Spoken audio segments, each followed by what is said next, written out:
عندك على اسنانك بقع لونها بيضة او صفراء او بني ومش عارف هي دي تصبغات ولا دي تسوسات ولا ايه البقع دي بالظبط وايه حلها، ايه المشكله وايه العلاج؟ تعالى يا صديقي في الفيديو ده نعرف ايه المشكله بالظبط وايه العلاج وازاي نشيل البقع ديت وايه هي اصلا البقع دي من الاساس. جاهزين؟ يلا بينا.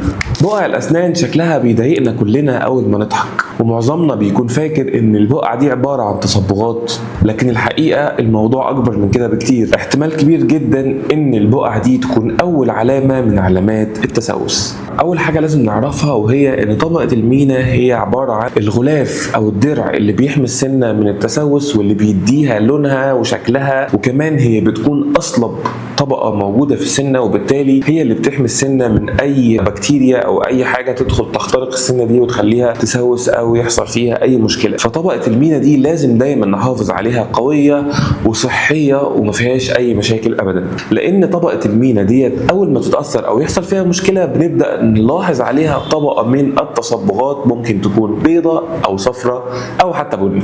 واول نوع من انواع التصبغات ديت بيكون اسمه ديمينراليزيشن، والبقع دي بتكون لونها ابيض. والبقع دي اتكونت ازاي؟ تعالوا اقول لكم دلوقتي. لما بنهمل في غسيل اسناننا بيبدا يتكون على اسناننا طبقه اسمها البلاك، والبلاك دي بتكون طبقه لونها اصفر كده شويه. مش الجير حاجه تانية، البلاك طبقه طريه، الجير طبقه ناشفه. البلاك الطبقه الطريه دي بيكون موجود جواها بكتيريا، هي عباره عن مستعمرات للبكتيريا، وبتبدا تتغذى على فضلات الطعام اللي موجوده في الفم، وبعدين بتبدا تفرز الاحماض. الاحماض ديت اللي هي بتفرزها بتبدا تدوب طبقه المينا وتمتص او تكسر المعادن اللي موجوده جواها زي الكالسيوم والفوسفور، وبالتالي طبقه المينا بتبقى ضعيفه جدا ولونها ابيض. فالبياض اللي احنا شايفينه ده بيكون هو عباره عن اول مرحله من مراحل التسوس، وبيكون عباره عن طبقه مينا ما فيهاش معادن، المعادن اللي فيها متكسره وضعيفه، وبعد كده على طول بتبدا الطبقه ديت او المكان ده، وخصوصا المكان اللي بيكون تحت اللثه على طول، بيبدا الهلال ده لونه يبقى اصفر وبعدين يبقى بني وبعدين يبقى اسود، وبعد كده خلاص المكان ده اصبح مسوس ومحتاج تنظيف وحشو تجميلي او عدسات او حاجات كتير هقول لك عليها دلوقتي. تاني نوع في انواع التصبغات او البقع اللي بتكون موجوده عن الاسنان، وهو نوع بيكون بسبب خلل في تكوين طبقه المينا نفسها، وممكن يكون بعد الولاده او ممكن يكون اثناء ما كان اصلا الطفل لسه جنين. فالنوع ده بيكون عباره عن خلل في تكوين طبقه المينا نفسها، وبيكون اسمه انامل هايبوبليجيا، وده بيكون المينا نفسها فيها مشاكل في التكوين، فبتلاقي سطح المينا بتاع السنه قليل جدا في السمك وضعيف جدا وبسرعه جدا بيتاكل، وتبص تلاقي طبقه العاج اللي تحت المينا بدات تظهر، وتلاقي الاسنان كلها لونها اصفر، وبعد فتره نلاقي الاسنان كلها بقى لونها بني، وهو ده الانامل هايبوبليجيا. طب ايه هي بقى الاسباب اللي بتؤدي الى الخلل ده في تكوين المينا اللي هو هايبوبليجيا؟ تعالوا اقول لكم عليهم علشان مهمين جدا.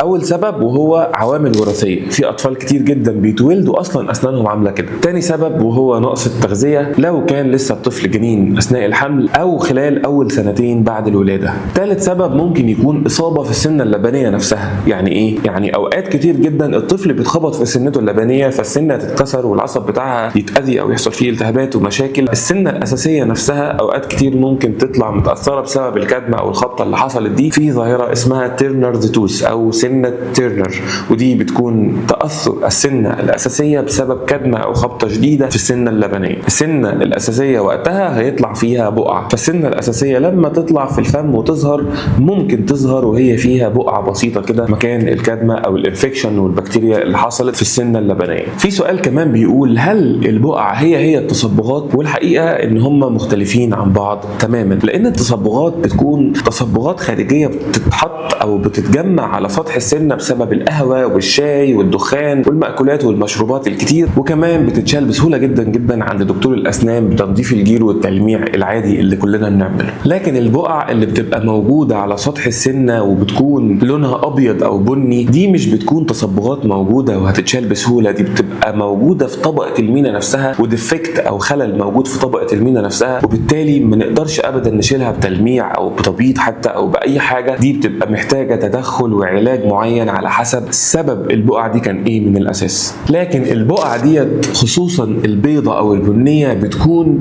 موجودة جوه السنة نفسها، ومش تصبغات هنقدر نشيلها بسهولة بتنظيف الاسنان وتلميعها. دي بتبقى خلل في المينا نفسها جوه السنة، وبالتالي مش هنقدر نشيلها غير لما نعرف بالظبط ايه سببها ونعالجها على حسب السبب بتاعها. يلا بينا نعرف ايه هو العلاج. واول حاجة هي البقع البيضة. البقع البيضة اللي هي دي مينراليزيشن، هنعمل فيها ايه؟ هنعمل ريمينراليزيشن، يعني هنرجع تاني تكون المعادن جوه السنة. ايه اكتر حاجة تساعد على تكون المعادن جوه طبقة المينا تاني؟ وهو الفلورايد. فهنبدأ بحاجة اسمها فلورايد ابليكيشن، يعني جلسات فلورايد على الاسنان نفسها علشان نساعد على تكون المعادن ديت جوه طبقة المينا تاني، وبالتالي الطبقة اللي بيضت ديت تبقى قوية من جديد والمعادن تتكون فيها من تاني، ونكسر حلقة التسوس اللي بدأت تحصل ديت ونكسر الدايرة، فتبص تلاقي المينا رجعت قوية من جديد. لكن لو البقعة ديت بقت لونها بني وغامق شوية، اللي هي تسوسات بدأت تغمق ولونها يصفر او يبقى بني، ممكن نعمل حاجة اسمها مايكرو ابريجن. يعني ايه مايكرو ابريجن؟ يعني ازالة